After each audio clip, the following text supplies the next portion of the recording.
Hai teman-teman, jadi di video kali ini gue akan menjawab pertanyaan-pertanyaan dari kalian yang udah gue dapat dari Instagram. Tema Q&A kita hari ini adalah tentang gue dan Pak Dokter karena kita baru aja tunangan. Dan, oh iya, lupa dipakai ringnya, pakai dulu.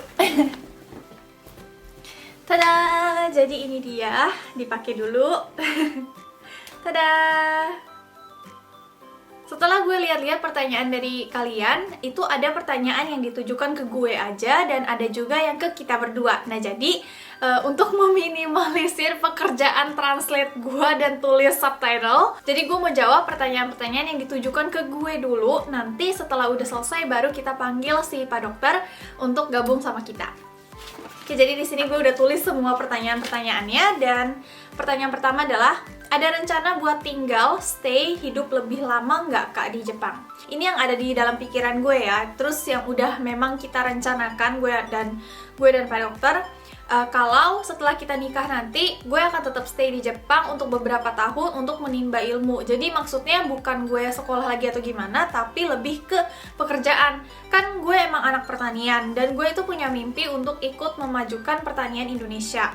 Nah, karena sekarang gue tuh baru banget lulus kuliah, terus istilahnya ilmu gue tuh masih cetek banget gitu. Jadi gue merasa kayak diri gue ini belum siap untuk bisa membantu Indonesia, dan mumpung gue lagi di Jepang, gue menimba ilmu sebanyak-banyaknya mumpung gue masih muda juga. Jadi gue pengen kerja dulu di sini sambil nabung juga. Nanti setelah beberapa tahun, setelah gue rasa itu cukup experience dan ilmunya, baru gue akan bawa itu ke Indonesia, entah dalam bentuk apapun itu gitu. Bisa dalam bentuk bisnis, bisa juga dalam bentuk gue kerja sama pemerintah Indonesia, atau gue bisa kerja sama perusahaan swasta pertanian yang ada di Indonesia, entah dalam bentuk apapun itu. Selanjutnya, setelah permasalahan di lab kakak waktu itu, jadi yang belum nonton, nih tonton dulu. Waktu itu gue punya masalah di laboratorium gue. Apakah kakak masih trauma atau sudah baikan? Gue ngerasa gue udah biasa aja gitu, udah nggak kenapa-napa. Tapi setiap kali gue ditanya soal hal itu, laboratorium dulu kayak gimana, tolong ceritain dong dulu profesor lu kayak gimana, terus keadaan lu di tahun 2019 tuh kayak gimana, itu gue tanpa sadar suka nangis kalau pas cerita. Jadi kayaknya gue ngerasa kayak trauma gue tuh udah hilang, tapi di dalam bawah sadar gitu belum terlalu hilang gitu loh. Jadi gue nggak tahu jawaban pastinya apa.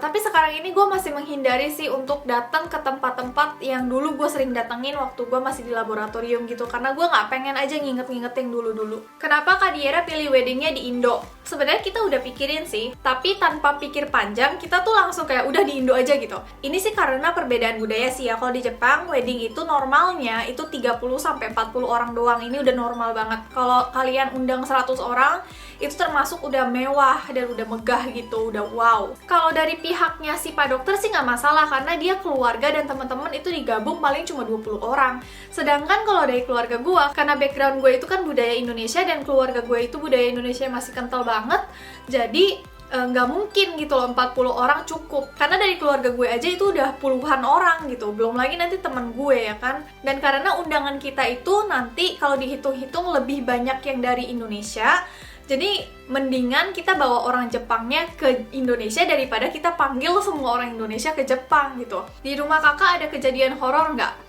Nih ya, gue sering banget sih ditanya kayak gini, soalnya katanya hantu di Jepang tuh serem-serem. Tapi jujur, gue tuh tipe orang yang dari dulu itu suka nggak peka. Kalau misalnya nih di rumah gue, anggap aja gue nggak pernah merhatiin sih.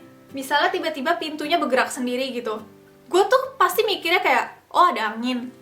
Itu karena apa, hukum fisika atau apa gimana gitu. Gue tuh nggak pernah kepikiran sama sekali, kayaknya ada setan gitu. Atau kalau misalnya lagi tidur, terus tiba-tiba kedengaran suara-suara yang gimana gitu, gue tuh pasti mikirnya, oh ini mungkin tetangga lagi nonton TV gitu. Nggak pernah sekalipun dalam hidup gue mikir, kayaknya ada setan gitu, nggak pernah.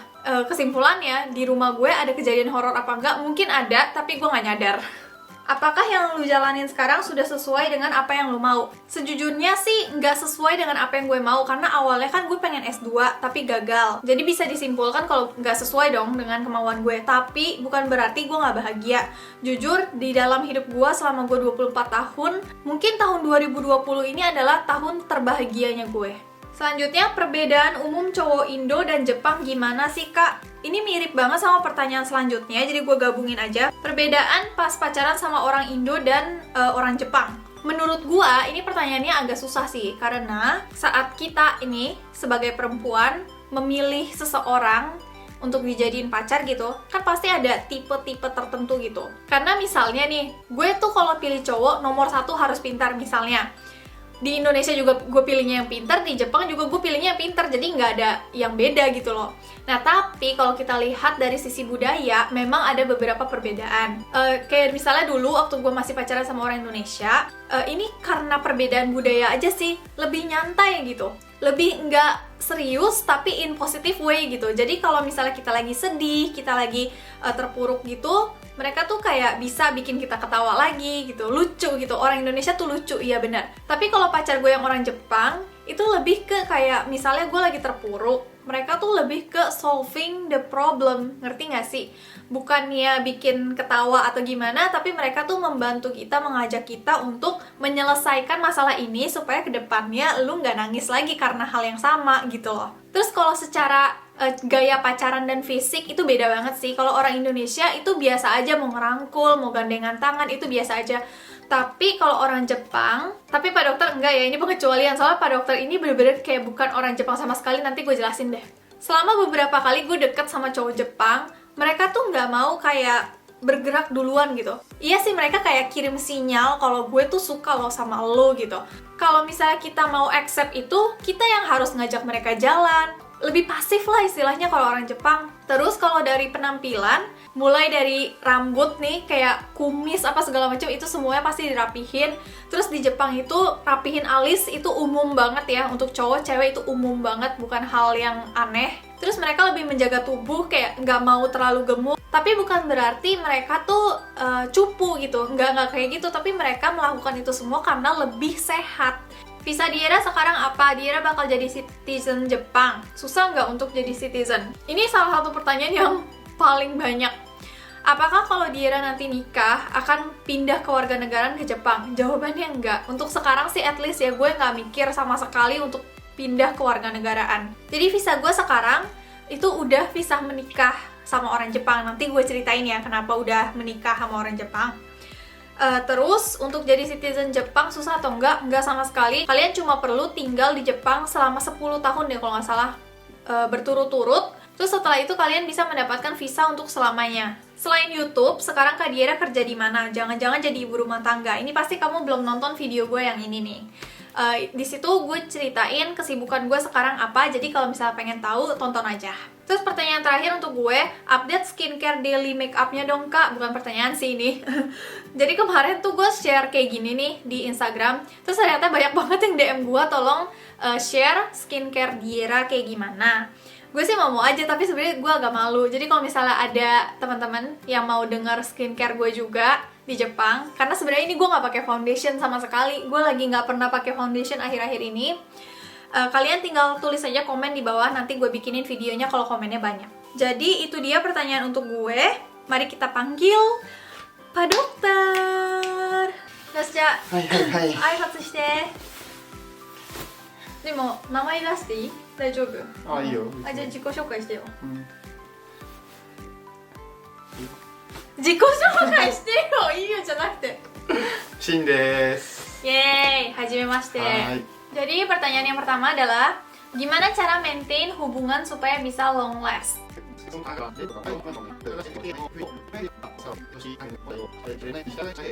Jadi dia tuh emang kalau di depan kamera nggak tahu kenapa ngomongnya emang rada kagok gitu. Jadi maksudnya dia adalah kita harus respect ke pasangan kita masing-masing. Jadi misalnya pasangan kita itu tipe orang yang nggak kepengen teleponan setiap hari, ya udah kita harus respect dia. Tapi bukan berarti kita harus berubah atau merubah diri kita demi orang itu. Tapi lebih ke gimana caranya supaya kita mendapatkan jalan tengah. Misalnya gue tuh tipe orang yang harus teleponan setiap hari, setiap malam sebelum tidur. Tapi kalau dia itu nggak harus setiap hari juga nggak apa-apa. Ya udah kalau gitu kita ambil jalan tengahnya.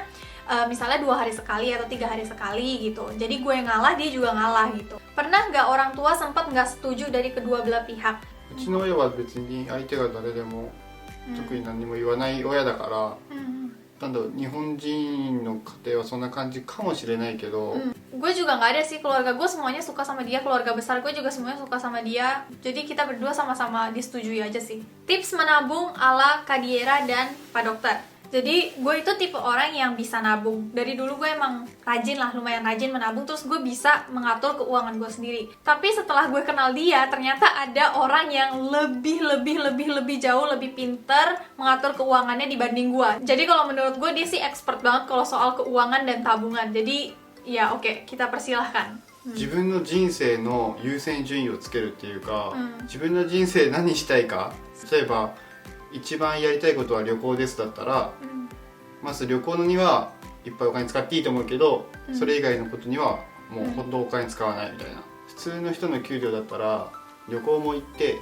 美味しいご飯も食べて、いい服着て、みんなといっぱい遊んではできないと思うから、本気で貯金したければもうどっかを諦めてどっかだけに集中する方が、自分がどういう人間なのか分かれば、優先順位をつけれると思います。 Ceritain how you guys engage dong. Terus ini masih nyambung sama pertanyaan selanjutnya. Ceritain awal kenalan di mana dan gimana. Jadi dulu waktu gue baru-baru masuk universitas, gue tuh pengen banget coba yang namanya Kyudo atau panahan Jepang. Terus di kampus gue itu ada klubnya, jadi gue gabung ke klub itu. Terus ternyata dia itu kakak kelas gue. Selama beberapa hari kita makin deket karena ini karena sifat dia sih. Sifat dia tuh bener-bener beda banget sama orang Jepang. Ini tuh bukan karena gue pacaran sama dia terus sifat dia gue bagus-bagusin, enggak, sama sekali nggak kayak gitu. Kalau teman-teman gue nih yang udah pernah ketemu sama dia pasti tahu banget dia tuh nggak kayak orang Jepang sama sekali. Karena orang Jepang itu biasanya shy banget, nggak mau ajak ngobrol orang yang baru dateng gitu, pokoknya pendiam gitu. Tapi kalau dia tuh kebalikannya, dia tuh ngerasa curious sama orang asing, terus dia pengen ajak ngobrol, pengen nanya, terus dia juga suka sama perbedaan budaya. Pokoknya dia ada hasrat untuk ingin tahu tentang dunia gitu. Makanya dia beda sama yang lain. Maka dari itu gua sama dia tuh nyambung banget. Sedangkan gua sama teman-teman Jepang gue yang lainnya tuh gak ada yang nyambung sama sekali karena mereka semua tuh terlalu pendiam dan lawakannya tuh sama sekali gak nyambung. Selalu ngomongin orang gitu, gua males. Dan dari situ kita pacaran 4 tahun. Dia udah kerja duluan soalnya dia lulus duluan. Terus kan gue lulus S1. Nah, karena ada kejadian gue gak jadi S2 itu, kita tuh akhirnya mau mempercepat pernikahan kita kan. Jadi kesimpulannya, kita tuh sebenarnya di mata negara Indonesia dan di mata negara Jepang, kita tuh sudah menikah dari Maret 2020 guys. Begitu, yeay.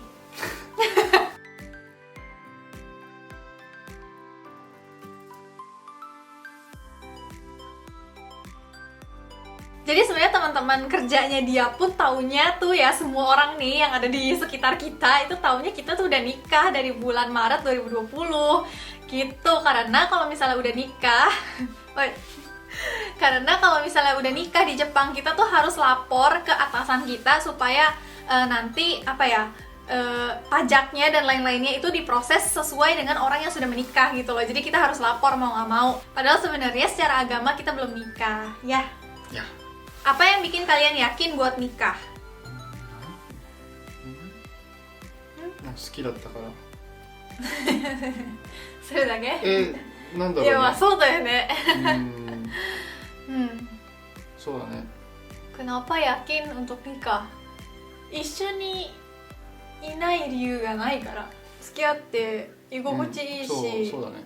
問題もね、何かしら問題もなんか解決いつもできるから。そうだよね。そうだからね、そんな感じ。あ、でもあるわ。価値観一緒で、そうだね。人生の歩き方が似てるから、よく聞かれるんだけどインドネシア人にね、ディエラさんによって、彼氏さんはキリスト教になりましたかっていう質問がよーく来るの。めちゃくちゃ来るの。そうだからここでちょっと言いましょう。何教ですか？キリスト教です。いつからですか？生まれた先からです。家族はキリスト教です。キリスト教です。お父さんは牧師さんです。はい、以上。Mau tanya ke Padok apa yang spesial dan unik dari Kadiera dibanding cewek-cewek Jepang? 思ってることはしっかり言うかな。他の日本人たちと一緒にいて、ディエラの結構大きな違い。思ってることしっかり言うし、だし逆に自分もまあしっかり言えるし。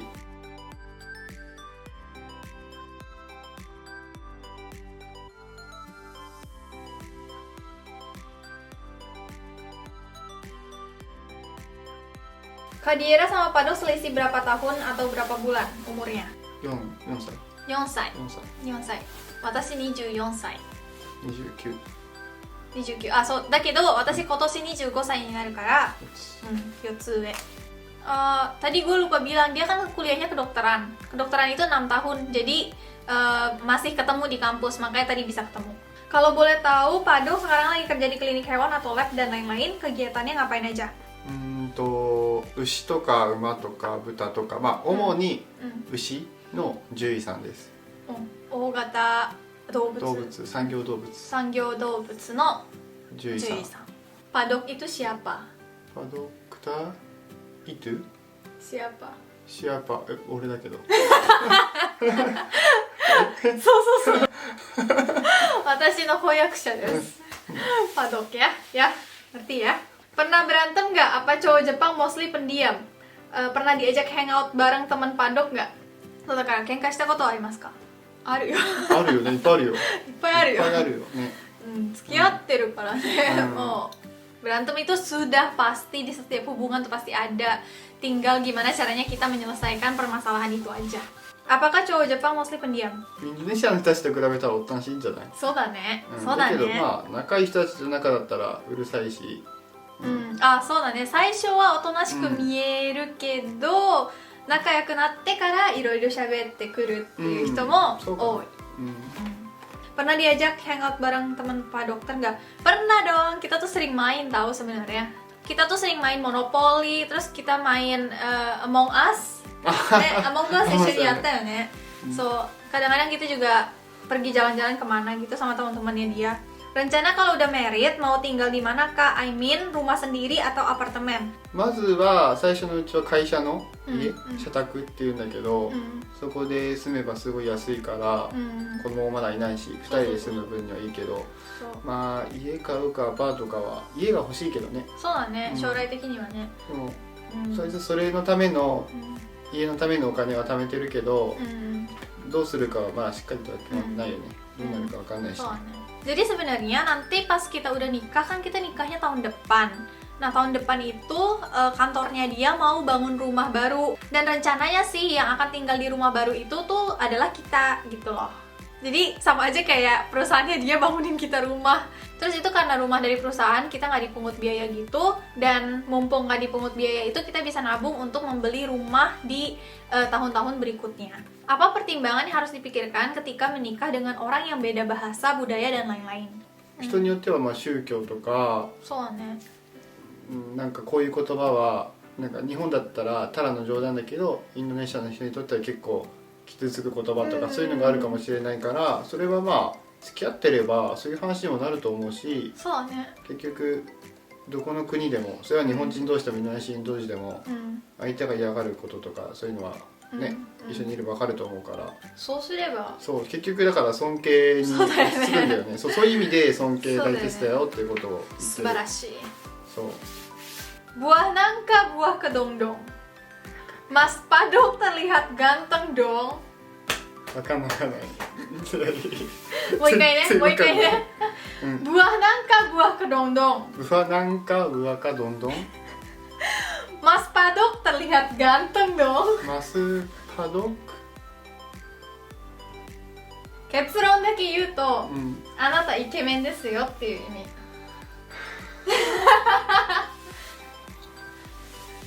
Nah, terakhir, gak sabar ketemu dan fotoin kalian berdua. Thank you. Jadi ini dari fotografer kita, namanya adalah Gilbert. Jadi dekat-dekat ini kita akan foto untuk pre-wedding, yeay, di Kyoto. Wakaru? Terus nanti kita kayaknya mau bikin video pas kita pre-wedding juga. 京都紹介もしたわ。そうだね。 Kyotoの観光。 Oke, jadi kayaknya video ini udah lumayan panjang, tapi seru banget pertanyaannya. Thank you banget untuk kalian semua. Dan akhir-akhir ini gue lagi aktif banget di medsos gue yang lain seperti di Instagram dan di TikTok. Jadi silahkan di follow aja kalau misalnya kalian tertarik. Dan sampai jumpa di video berikutnya. Bye bye.